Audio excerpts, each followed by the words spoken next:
Hello, I'm Ignacio Grifol, and I'm here with one of the current members of NWA, Thom Latimer. How are you? I'm very well, thank you, on this fine Saturday morning. Pretty well. Well, I'm gonna start the interview with the most basic question. How do you get into the pro wrestling world? Um, well, back in the day when I started, I'm about to turn 35 in, August the 6th, so very soon. And I've been wrestling since I was 16, so you do the math, but it's probably half my life. It's kind of a strange story. So, I grew up on wrestling, but I didn't have access to be able to watch it on TV. My parents couldn't afford the cable, so I would trade with friends at school, or I would go into the shops and buy all pay-per-views, and then one sort of weird day, I found WrestleMania 8 at my grandparents' house. They hated wrestling. They hated it, so there was no reason for this old VHS recorded tape of WrestleMania 8 to be in their house. No reason whatsoever. And so I got hold of that. So I think that was kind of the first time that I'd sort of that might have been the first tape that I ever got my hands on myself. And because I'd seen all the kids at school wrestling and talking about it, but I didn't really know what it was. And I can't really think how old I was. Maybe I was 12 or something. I don't know. Maybe around that age. And what was kind of weird is I went to school with another kid. He was a few years older than me. He'd started wrestling, doing these small independent shows in the UK. And of course, I'm, maybe I was a little bit older than 12, but I was a young kid. And it was actually my gran, again, who hated pro wrestling, that said, hey, there's this kid that you would go to school with. He's left now, he's out of school, and he's wrestling. And I kind of, it blew me away because I didn't know there wasn't any sorts of other things. I just thought there was only one place, and that was WWE. I didn't realize there were small little independent shows that ran, in every country around the world. So when she said that, I thought, oh wow, I can't believe it. He's with WWE. And then I found out later on that no, there's these sort of things called small independent shows. He was doing that. And so I think it was like another couple of years before I bumped into him again. And I think I was around 16.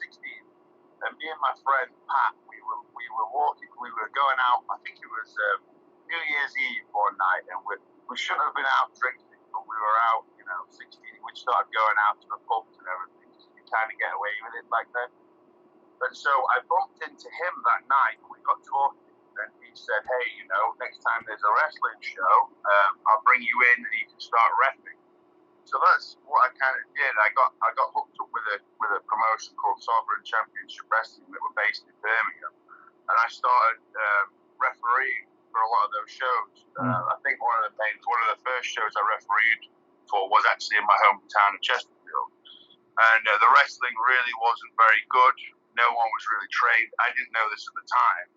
I thought everyone knew what they were doing, but they didn't. And then after a while, I did a few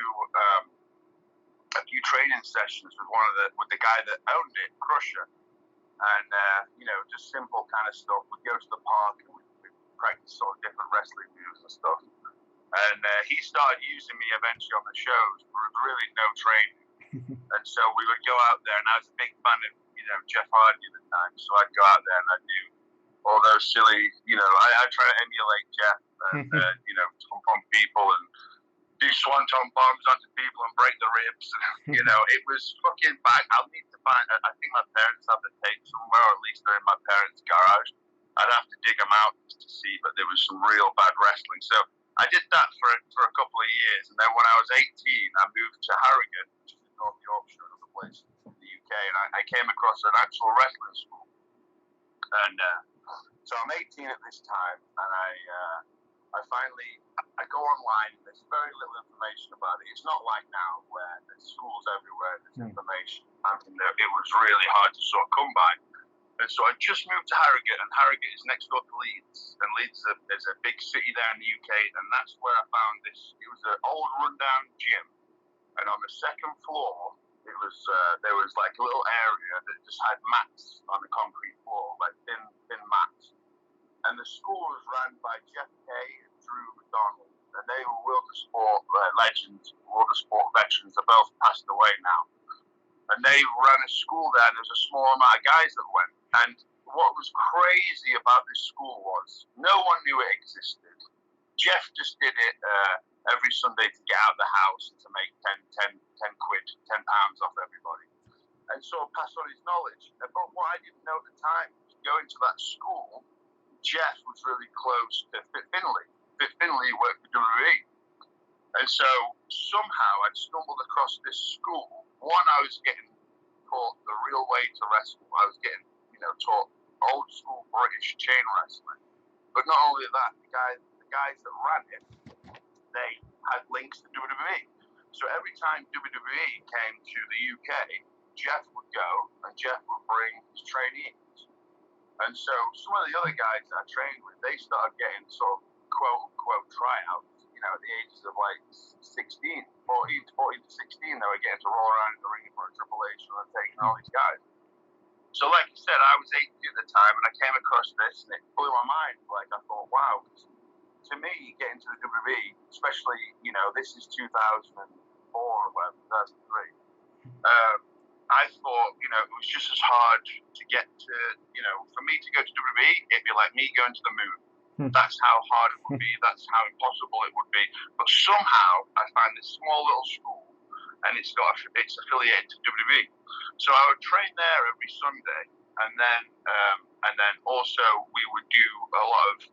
Jeff also knew a promoter in the UK, Ian McGregor. He was another guy from World of Sport, and he would run, all the big town halls all around the UK and Scotland.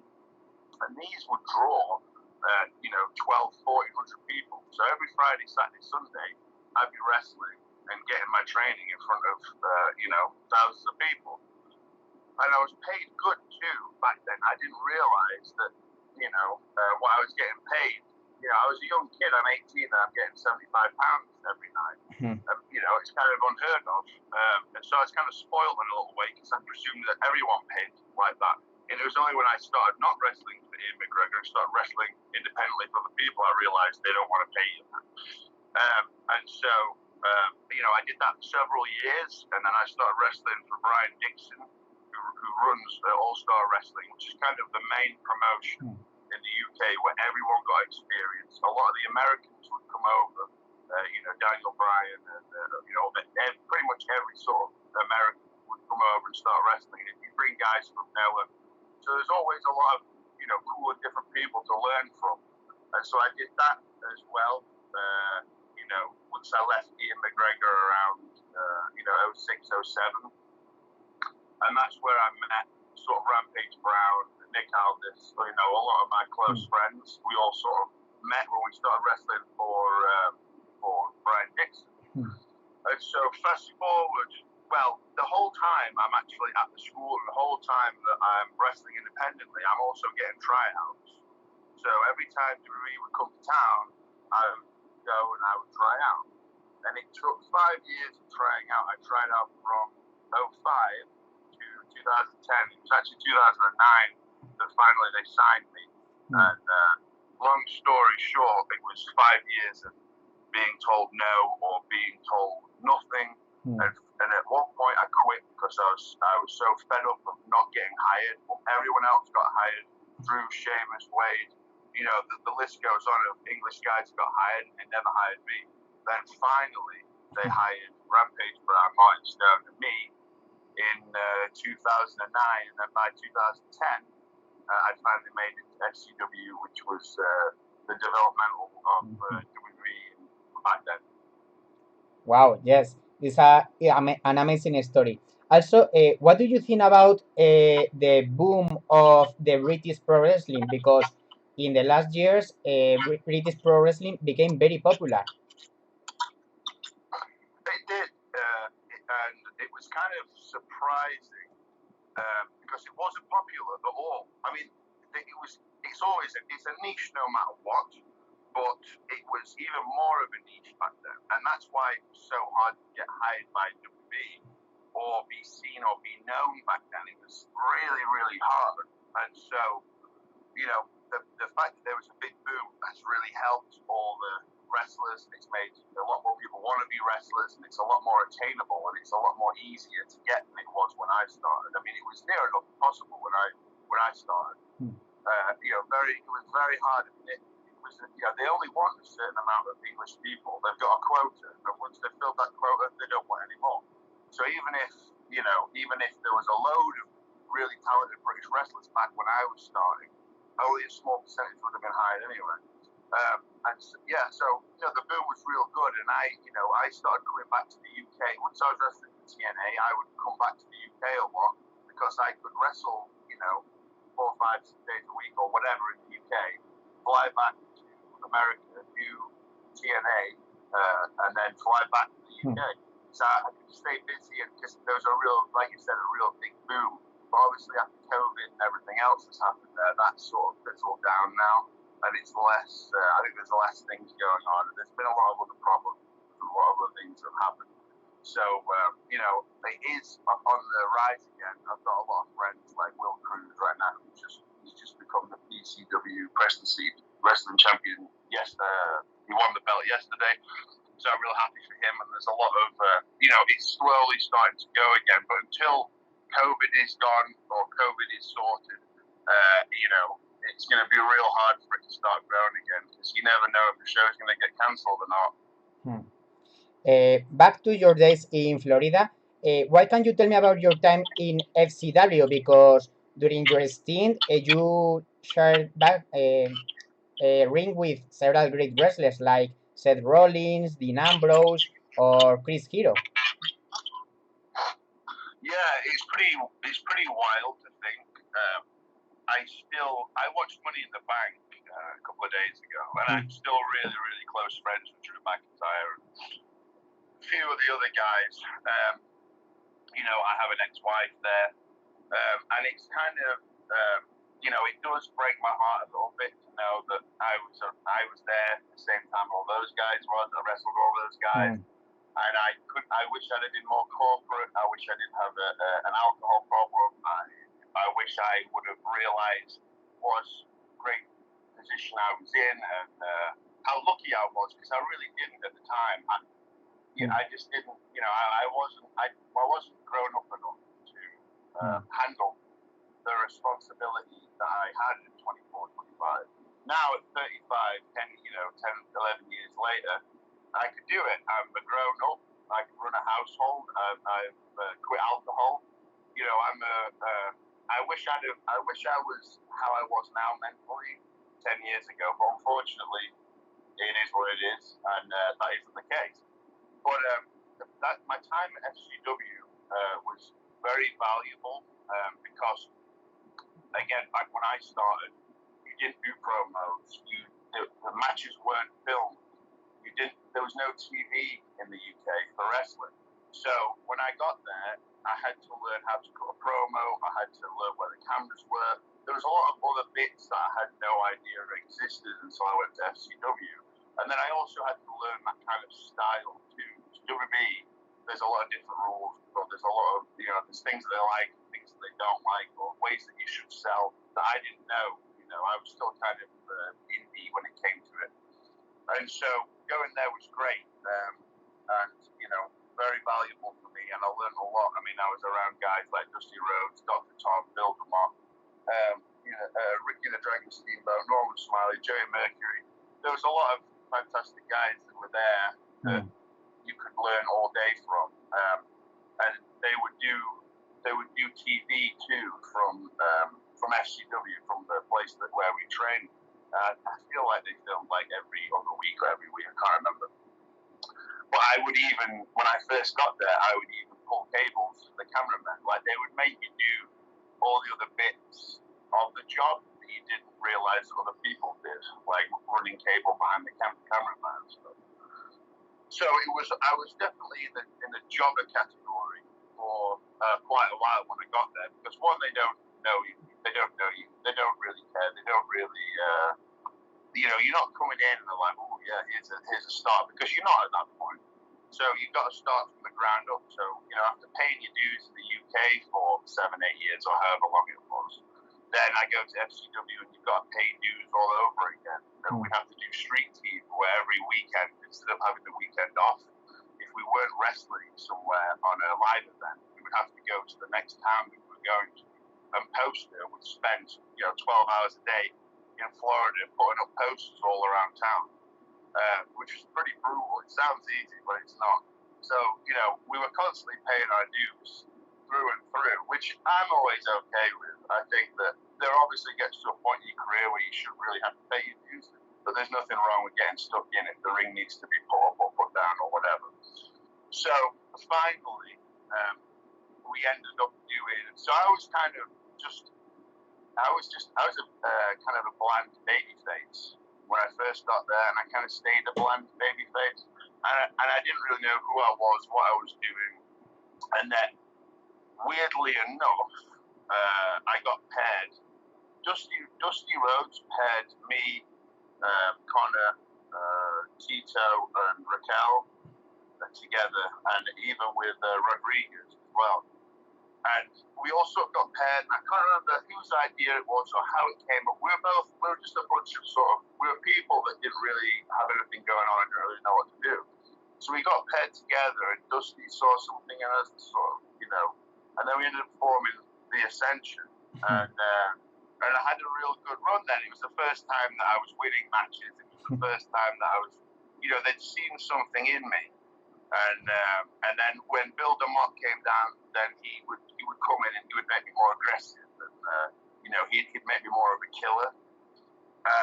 He would definitely he would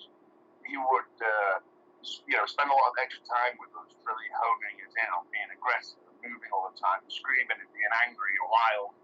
Instead of there was never a point where he didn't want us doing something. And I really thrived on that because I needed to be more aggressive.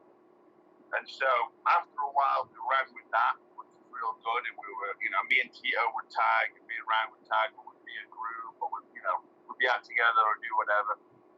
Or we'd have sort of big, 6-man tags or 8-man tags or whatever. And then Tito got called up to the main roster to tag with Primo. Raquel kind of went her own way. Rodriguez was with Alberto Del Rio anyway, and so they took him away, and then so it just became me and Connor. And me and Connor were, we were killing it. We were having a good time. This is just before NXT started, and I think we were in the ring at one point, and we're actually doing so. We came up with the total elimination or a variation on it, where Ryan was blackjack a guy. He'd take the ball, drag him back by his head, tag me in. I would do a front flip into the ring. We would both yell at each other, then we'd crisscross hit a guy with the high level total elimination. And Bill, obviously, when you're hitting a finishing maneuver, you have to hit it perfect every time, no matter where it is in the match. Even if you've had a 20-minute wrestling match, you have to get that finish perfect.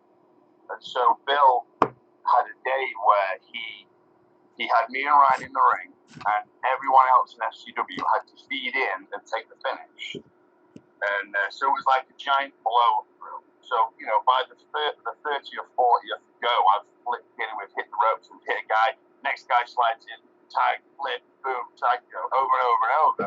Boy, I was dying, and so was Ryan. And it got to the point where I didn't know when Bill was going to say, okay, you're done.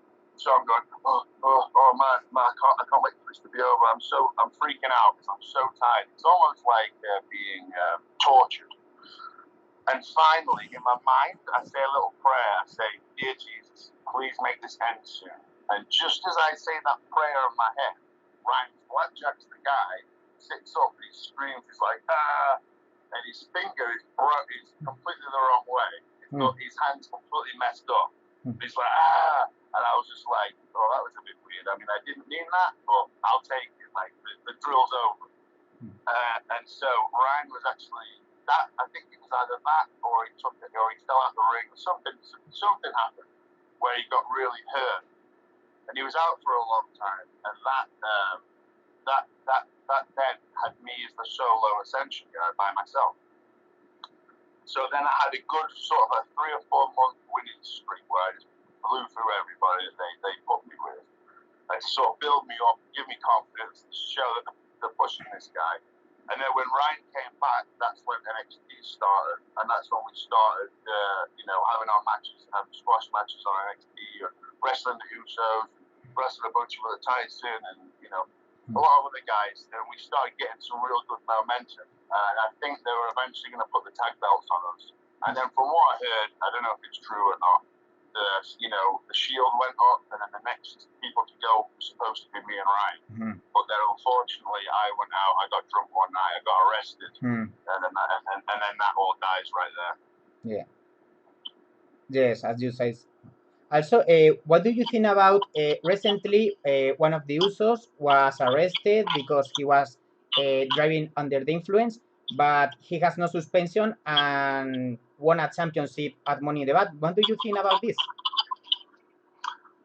I'll say this: both the Usos, both their characters, they're amazing people. They're a lot of fun to be around. They're super talented, and I had some of my favorite matches with the Usos. I don't have a bad word to say about them. I think they're super talented. When it comes to this kind of stuff, he might not be punished to say what I'm trying to say is just because he's not being publicly punished doesn't mean he's not being punished. Doesn't mean that he doesn't have to apologize to his family, or he obviously knows that WWE probably would be very happy. There's a lot of there'll be a million people tweeting him horrible things.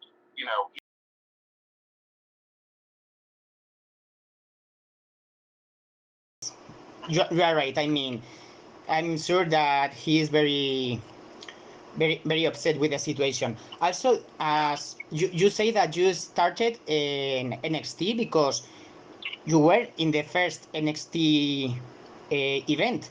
Do you think in that time that NXT will grow up to this level? Do you know what's funny is I remember, because you're right, I wasn't in the first season. I was in NXT when NXT started becoming a real show. Whereas before, there was matches and then skits, and you had to do challenges, and they really put people on the spot. And I remember that was around the time that I was getting closer and closer to getting hired by WWE. And I remember watching this, and I remember being backstage trying to get hired while they were doing NXT, because I remember talking to Justin Gabriel, and Wade and those guys, and I remember thinking, oh no, if I get hired, that means they're going to put me on this show, and they're going to make me do promos and say, hey, cut a promo on Flowers, go, and they're going to do all these silly things. I was thinking, this is not what I thought I would be doing, and this is not what I want to do, and this could be any further from the wrestling that I loved and watched when I was a kid. I was an Attitude Era kid, so it was all about, violence and blood and hitting guys in the head with steel chairs and going through tables, like just craziness. And so it evolved and it changed to something that I really didn't like. And I remember thinking, oh no, if I get hired, I'm going to have to do this NXT. It filled me with fear. I hated it. I was like, oh please, I hope this isn't a thing when I finally get there. And luckily, when I got there, they already had a lot of other guys from FCW that were in the ranks waiting to get called up. So by the time I got there, they were doing like the second to last season, or it could have been the last. I can't remember. I feel like there was 2 seasons, and I remember I narrowly avoided the last one because they had a day where they came into FCW and they filmed. I think me. Richie Steamboat, Seth Rollins, Jinder, like they filmed a bunch of us, or maybe I wasn't in that, I can't remember, but I was around it, and they were filming us or them to do the next season of NXT that would have been that silly show. But luckily they didn't in the end. And there was also a day too, because they started doing Tough Enough again. They came in and they filmed me and everyone else for Tough Enough. And luckily, again, I didn't get chosen for it. But we were very close to being used for it. But I was very happy that NXT then became an official show run out of Full Sail University, and it wasn't anything like what I thought it could, because I didn't like that show. I also thought it was unfair to expose those guys and sort of treat them like that. I mean, like I said, they're still getting paid, they're still getting TV time, but you watch them and you didn't think that they were stars. And when you watch wrestling, you want to see stars, and that show made them kind of like a bunch of losers, Yes. Also, WWE created NXT UK, and some people say that NXT UK destroyed the British wrestling because it was a huge moment and suddenly disappeared because WWE hired several wrestlers. What do you think? WWE wants to own everything. They want to own Japan. They want to own the UK. They want to own America. And I mean, are they to kill it? No, because there'll always be other wrestlers. There'll always be people waiting to get their turn. There'll always be shows because promoters want money. And also, it's also good for all the guys that have been on the indies for 10 years, like Joseph Connors and T-Bone, Rampage. Again, me and Rampage started in FCW. He quit because it wasn't a very nice place back in the day. So he had enough. He's like, fuck this place. In fact, like 10 or 12 people quit while I was there because they just hated it because it was brutal. And so, again, now he's gone back to work for them. He's older, he's more mature. They treat him better. And also, he's getting older. He needs to make money. Just like I feel like, oh, man, like, I've wasted all this time. I'm getting older. There's not a lot left. I need to hurry up and start making some money, or at least start saving what I make. And so it's really nice to see guys like T-Bone and Joseph Connors getting hired now, because they've been wrestling for as long as me, and they've only just got their opportunity now. Really later on, which is probably for the best because they're more mature. But at the same time, it's like, damn, And there's a lot of other guys that are still waiting to be hired, like Yes Reese. Like, he's another guy that was trying out for me, back in 05, 06. And he's another guy that's still not hired by them, and he should be, So, do I feel like it's killing the WWE wants to own everything. So when they realized there was a boom in the UK, they had to capitalize it. They had to take it. They wanted it. So, do I think it's killed it? No, because there'll be new stars that are going to be coming up on the indies. Like I said, promoters are still going to run shows because they want money. People still like wrestling, and the guys then that have been getting paid very low for the longest time, trying to build their name, at least now they're being put in a position where it pays off and they can make some money. So yes, I agree that WWE does want to take it all, but do I think it's killed wrestling? No. Nice. Also, after leaving WWE, you went signed with TNA. What can you tell me about your time in TNA? WWE really helped me sort of figure out who I was, and like I said, be able to work for TV wrestling. So I really needed that. Like, had I have, like Nick Aldis, Nick went from wrestling with me in the UK on the independent scene straight to TNA, and he had no TV experience. So, and like guys like Austin and these other guys too, it's the same kind of thing.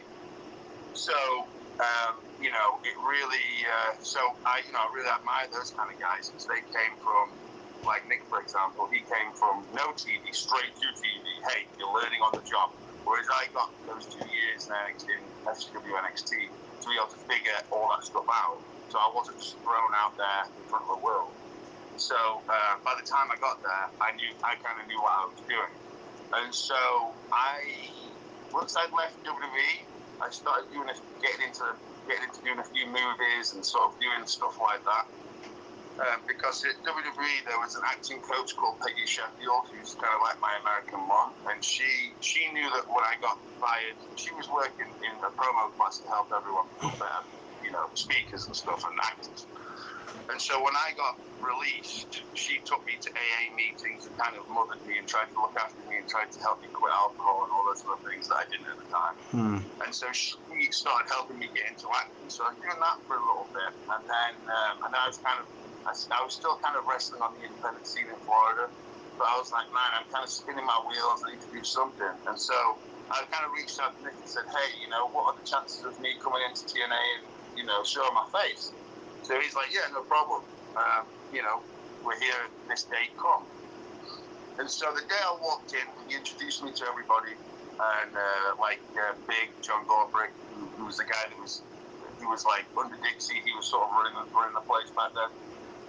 And he introduced me to everyone, and then that same day, I feel like Crazy Steve was there too. He might have been there the day after, because I was there for a few days. So I showed up. And then at some point they had me do a tryout match in the day in front of the boys, in front of the office. And Eddie Edwards, bless him, who I love Eddie. He's a hell of a talent. He's one of the greatest dudes. And Eddie and I'd never met Eddie at this point, so Eddie had the unenviable task of being my tryout guy. And he had to wrestle that night too, so God bless him. You know what I mean? Because I wouldn't have wanted to have done that. And so me and Eddie put together a little match, and then we went out in the daytime in front of everyone, and we did it. And, I think, I don't know if they were looking for somebody like me at the time or what, but I think they liked my aggressiveness and everything else. And I'll say this too, there was a point in the match where Eddie was supposed to give me a second rope. He jumped off the second rope and gave me a hurricane rana. And I pride myself never in being a good base and not hurting anybody, and I wouldn't look like I'm hurting anyone, but I don't want to actually hurt. And for some reason my footing was off, and as we do the hurricane rana, I accidentally spike Eddie on his head. I just fall over, spike on his head, and I'm lying down. Going, oh no! Poor Eddie. And I'm lying on the mat, and I look over to Eddie and go, Eddie, you okay? You okay? He's kind of like, yeah, I'm okay. I was like, I'm so sorry. And so we finished up the match or whatever. And then, bloody hell, Bob Ryder, who was the guy that kind of hired and fired and everything, the guy.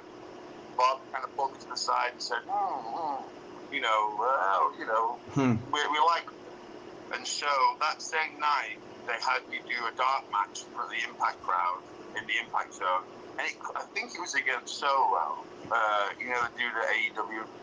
I feel like me and him had a wrestling match then, and so me and him wrestled. I think it was him, Aaron Solo, I think, and then the next day they gave me a contract, and then I think the same day they gave me the contract, the day after, I can't remember, it was a few days. Big walked up to me and said, "You're Bram," and I went, "Oh, where'd you get that? How'd you come up with that?" He went, I think he said he Googled where I came from, and that was a name. And I was kind of confused, but I didn't say anything. I said, okay, I don't care. But then, I was thinking, well, maybe they knew I was doing the Ascension. Maybe they knew I was a vampire, and then maybe they kind of stole that from Bram Stoker. I don't know. I still don't know to this day. But they were, at the time, I think Nick was, he'd either just lost the championship or he was still the TNA heavyweight champion, so I can't remember. But they did a deal where they kind of wanted me to come in and sort of, turn him into more of a killer and make him into a bit of a bastard and, start, screwing people over and beating up people and all that. And the idea was I was an old childhood friend that sort of came, that was to come in and sort of bring out his dark side. So it was great. So that was kind of how I got started with TNA, and I had a great couple of years there. I wrestled a load of super talented dudes, Bobby Roode, Bobby Lashley, Yes. Drew when he came in, Yes. Abyss, Ken Anderson, Gunner. I always liked wrestling guys like Gunner and Bobby, both Bobbies and Drew and people like that, because when you're wrestling those guys, you are wrestling, but you're also surviving, and you're not only surviving, but you're kind of shoot wrestling, because if you don't actually shoot wrestle those guys, they'll eat you up. You know what I mean? So it's almost like a fight every time you wrestle, and I really like that because that helps fire me up. and I had a good little run with Abyss, and I was pushed fairly well at the start. And then because of my own downfalls, my drinking, my messing around, my being an idiot, they slowly started taking their foot off the gas with me because they realized I was a liability. And, you know, towards the end, they were kind of like, and then I tried to turn babyface, and I'm not the best babyface. I mean, I could be a babyface, but I need a bit more, you know, I need something to really sink my teeth into. And so the babyface run was kind of meh. And, you know, sort of by the time the, you know, 3, 4, 5 years or whatever it was had passed, there was another changing of guards. Jeff Jarrett and Scott D'Amore and other guys came in. Dixie went, and then we were on this TV show, and then we were on this TV show, and then we were on this TV show. And it kind of just started losing its steam and momentum. At the same time, I'm losing my steam and momentum. And then it kind of got to the point where we had to sign new contracts again.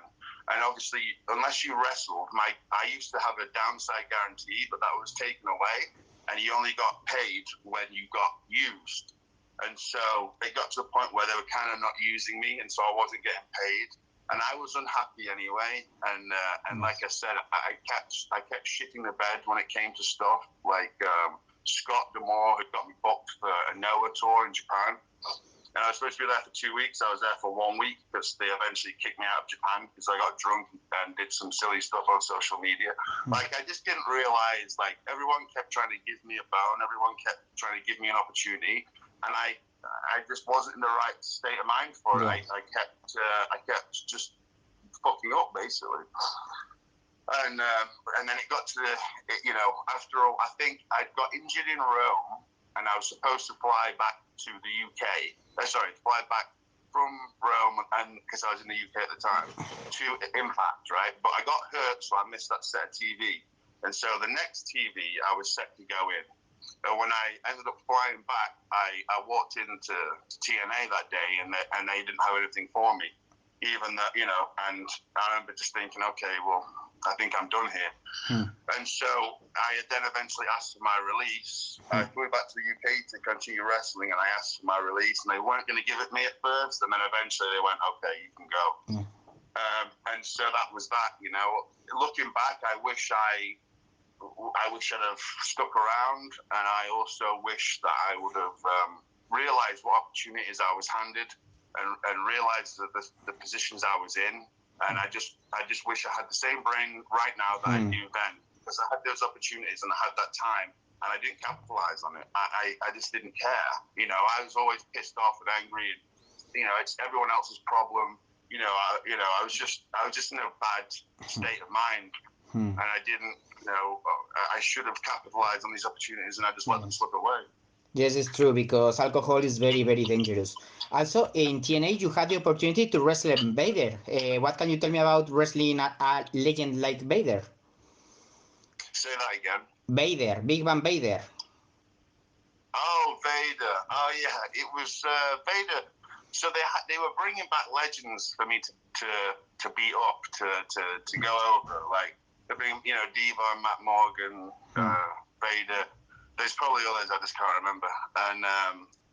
And so they brought in Vader, and I don't know if that was his last ever wrestling match. I don't know, but I remember I'd actually met Vader years before at FCW, because Jesse, his son, was in developmental too. He used to tag with Corey Graves.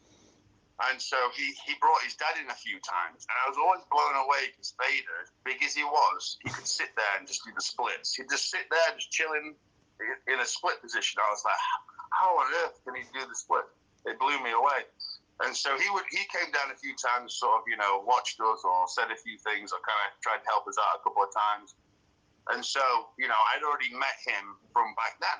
But obviously a lot of time had passed, and I was different, and I wasn't in developmental anymore and stuff.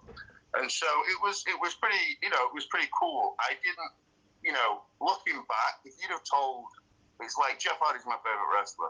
If you'd have told me that I'd, you know, have a relationship with Jeff, or have wrestled Jeff, or, you know, if a 12-year-old me it would have blown my brains. I'd have been the most amazing thing ever. But when I got into the job, I kind of just didn't really care.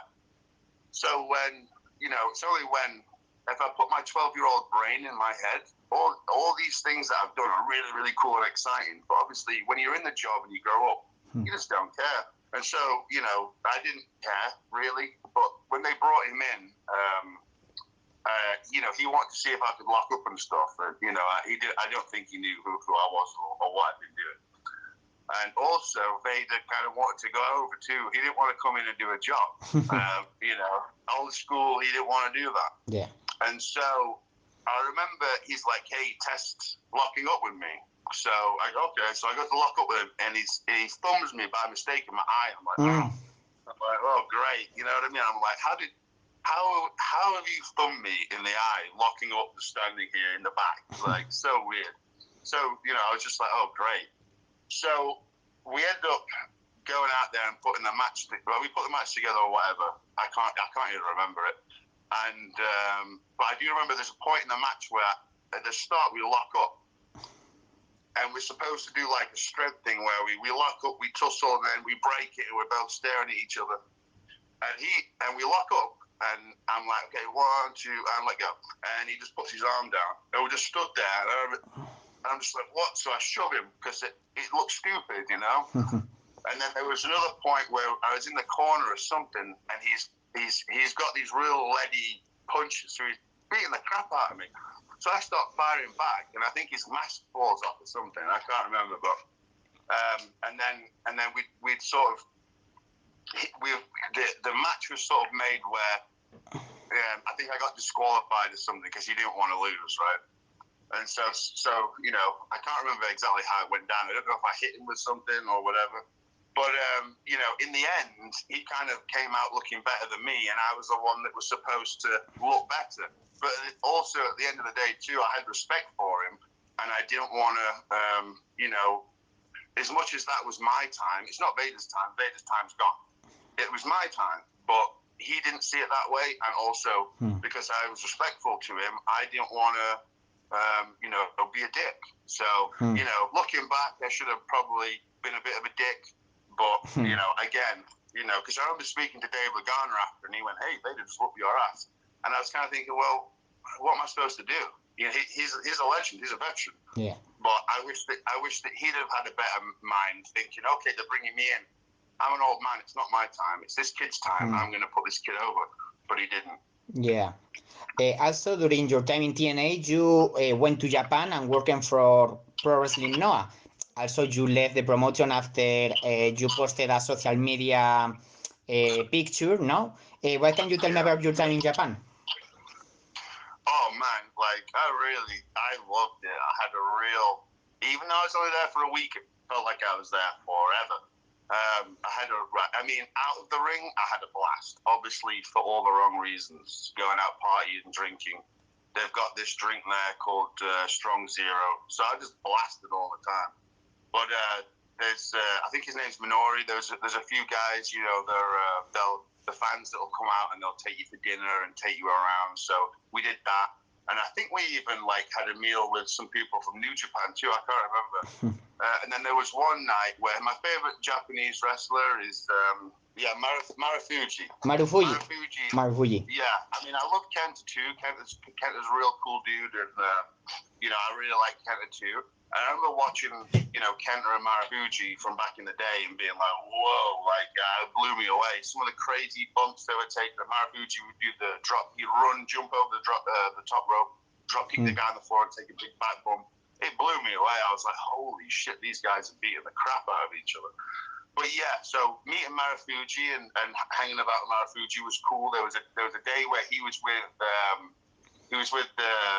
one of the sponsors that took him out, and so me and some of the boys, I think Robbie E, and was there with a couple of other guys, and we had a good night where we got drunk with him and had a real fun time, and and I was supposed to wrestle Marufuji a day or two after they got rid of me, so I was kind of upset that I never got the chance to wrestle Marufuji.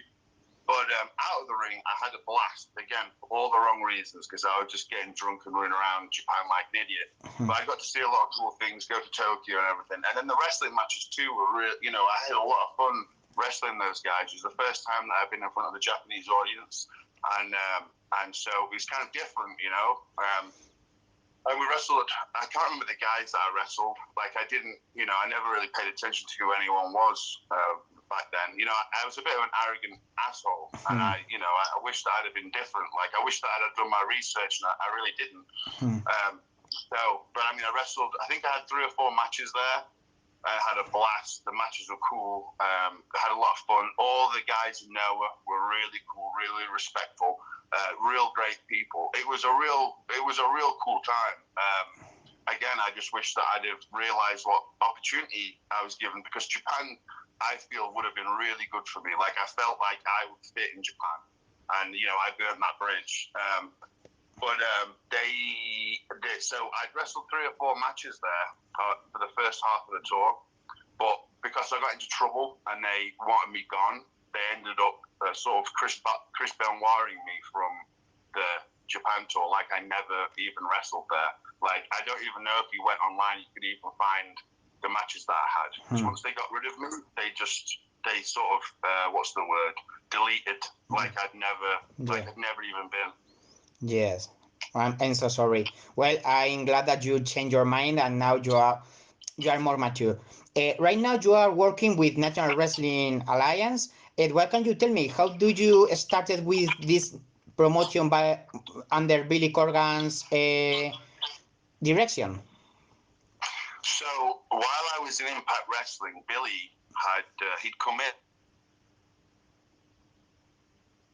Hello? Away as soon as he came in. Like I'd spend a lot of time with him. He'd kind of like be my agony aunt. He would I'd moan to him and I'd tell him how pissed off I was. He also knew that I wasn't in the right state of mind. He knew I was an alcoholic. He knew that I had a drug problem. And so, like, he would try and steer me in the right direction. I didn't know years down the line that he'd be my boss. So maybe back then, if I'd have known who's going to be my boss, maybe I wouldn't have told him some of the things that I did.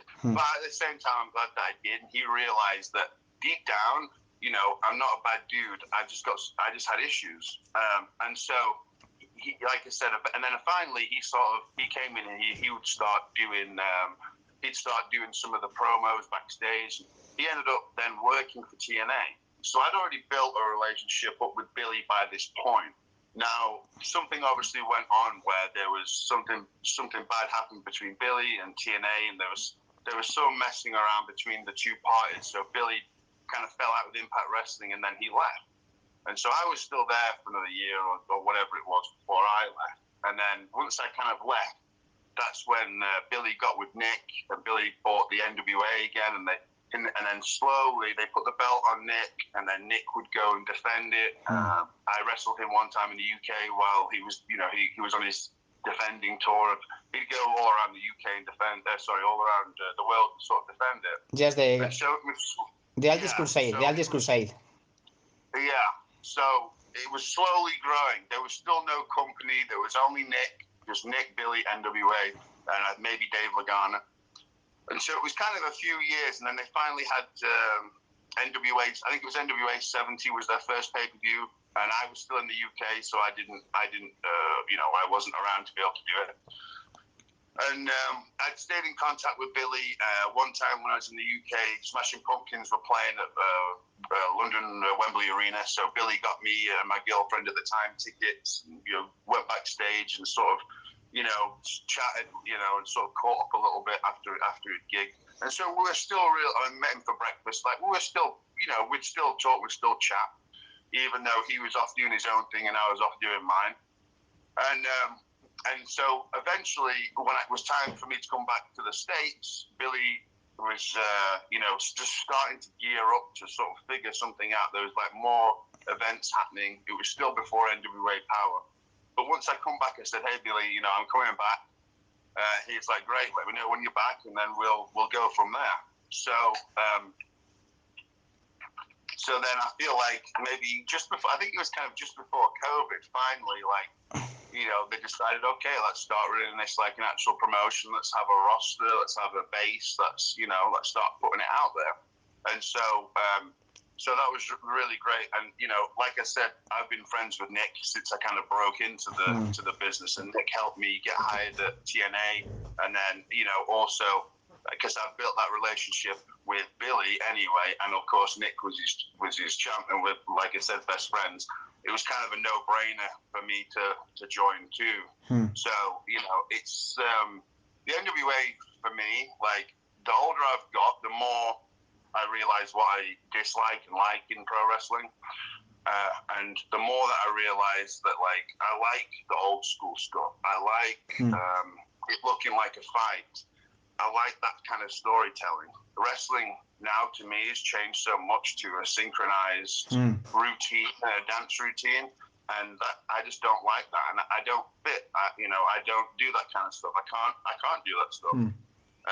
And so I kind of like the more man meets man and man beats up each other, because that's the way the NWA is. And you have to be able to talk, you have to be able to wrestle. And so that just fits who I am at this stage in my life. Now, don't get me wrong, when I was a kid, I watched a lot of Ring of Honor, and I really liked all the crazy high spots and everything. And I still do. I still like car crash wrestling. But for me, the NWA is where I fit. That's you know, I'm a man that likes beating up other men, and that's where, you know, I can be me. I fit there. I don't think I'd fit anywhere else. Yeah. Also, NW had several problems because during the COVID, a lot of the wrestlers left the promotion. Like, for example, Mr. Anderson or Eli Drake or Marty Bell, even your partner, Isaac Royce. What can you tell me about all these people leaving the promotion? I think so.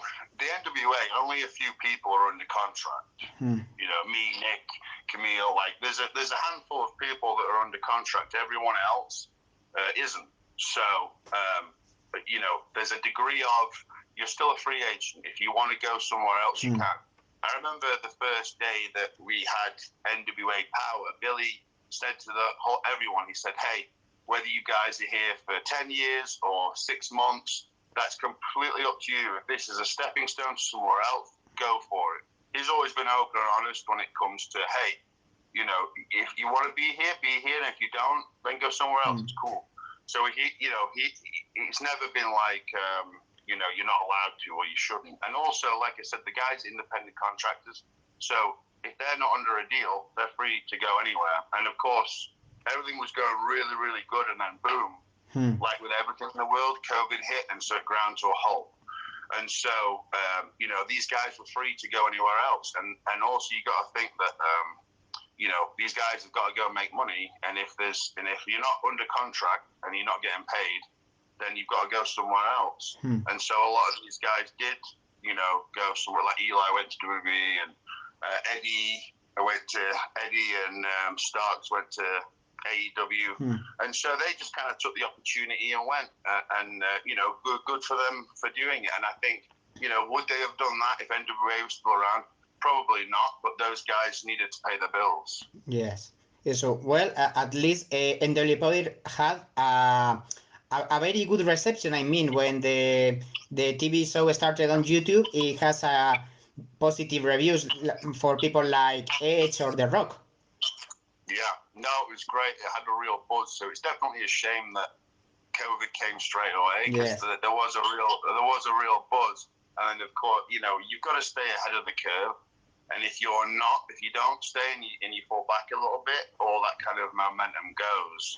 So now with the process, they signed a deal with Fight TV. I don't know when that expires, but I mean, there's, you know, they're with Fight right now, and you know, Fight's a great partnership for us. And so, you know, it was about, okay, progressing up the ladder a little bit. So, you know, I think there was a few people that were upset that it wasn't free, but at the same time, you know, you've got to make money. Guys have got to be paid. The promotion's got to have money to be able to. So as much as, yes, I understand that it was free before, and I'm sorry that it isn't anymore, but that's just part of the nature of the beast. Money needs to be made, and you know, and I think that, you know, the price is, you know, for Fight and whatnot, it's cheap enough, and you get a load of other content with it too. So if you're a diehard wrestling fan, then I don't really see the problem with it. Yes. Do you know that I appeared on NWA Power? You were there, were you? Yes, because back in the day, I had a YouTube channel where I review wrestling shows, and Power used a clip of me saying, "Hello, I'm watching Power," and I say, "Oh my God, I'm in Power." Oh, is that in the video, the hype video? It's like a 10-minute video where they take clips of like the growth of it, or was it one of the ones where they do a show and then the fans talk about afterwards talk about what they thought? Which one was it? Before the show, I mean, yes, they took clips of people talking about Power, and I was in the I think for gym people like French people or German people, and I was the Spanish guy. Oh, that's cool. That's cool, bro. Yes, I mean we are technically partners. You need to be paid. Yes. Also, well, right now, NWA is back on the tracks, and you are starting the Champions Series. What can you tell me about this tournament? Well, so it's kind of, again, we've just come out of COVID, so we're still very much sort of starting again. And at the end of the end of August, beginning of September, we're in St. Louis to film NWA 73 Empower, which is the women's pay-per-view, and start filming basically from kind of where it originated, where it kind of started. I mean, the NWA and St. Louis and the place that we're wrestling is sort of synonymous with it. It's it's history, but history repeating itself. So it's super exciting, and I think St. Louis is buzzing for it because, I mean, that was the place back in the day to go and watch wrestling. And so the fact that we're going back, however many years, 20, 30, whatever, maybe more, I don't know, however many years it is to go back, it's real special. So that pay-per-view is going to be off the chain. It's the first time that we're doing something away from GPB Studios in Atlanta. So there's a lot of buzz to it, and it's something that we're all super excited to get stuck into. And like I said, there's a new women's sort of division / program starting.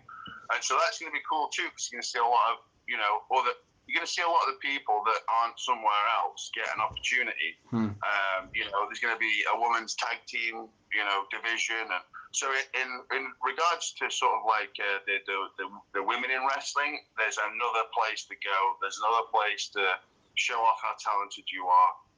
So it's totally exciting if you're a girl in that position, and then if you're a wrestling fan that really likes women wrestling, it's another great alternative because I think a lot of other places are starting to do that again now. I feel like once NWA said that's what they're going to do, then it's kind of how it is. Everyone else starts doing it. But it'll be kind of cool to see the NWA take on women's wrestling, and then again for us to go back to that sort of historic venue where everyone's super excited about it. It's like, okay, another step up. Nice. Well, we are near the end of the interview. I think you are the last King of the Mountain champion because you won the last King of the Mountain match. What can you tell me about this stipulation? Because for people it's weird. Yeah, I think Eli Drake beat me for that belt. I think I'd beaten EY. I think EY was getting ready to leave and go WWE. And so me and EY had a feud, and I love EY. He's so talented. Throws one of the best right hands in the business. Like, I love being with EY. I learned so much from him. He's such a great, talented guy.